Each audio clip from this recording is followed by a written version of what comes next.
Саламатсыздар ма, қолдарыңыз қалай? Бүгін таңға асқа 3 минутта дайын болатын ас дайындаймыз. 3 штук жұмыртқаға кішкене тұз сеуіп, үстіне азғантай ғана сүт қосамыз. Сүтті жақсылап араластырып,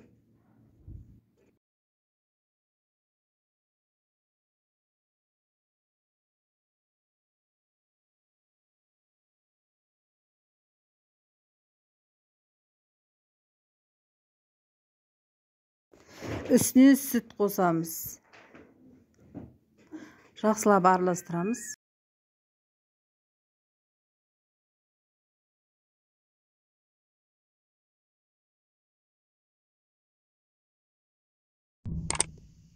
Үйде осындай нандар қалып кетсе, осы нандарды жақсылап жұқа төрт-бұрыштап турап,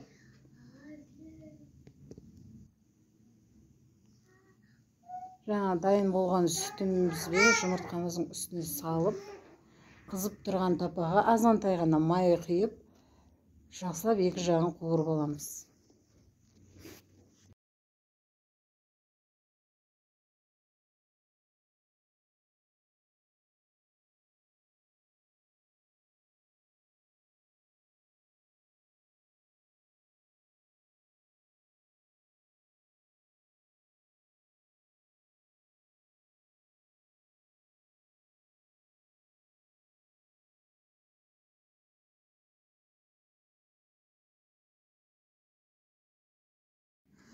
Осылай екі жағын әдемілеп қуырып аламыз, қызартып.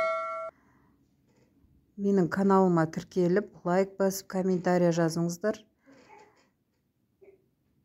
Ас болсын, өте дәмді болып шығады. Үстімен бестің шайымен де ішсеңіздер болады жасап. Өте жұмсақ болып шығады. Қатып қалған нандар өте жұмсарып, жақсы болып шығады. Осылай тарелкаға әсемдеп, жанына варенье жағып қойсаңыздар болады. Ас болсын.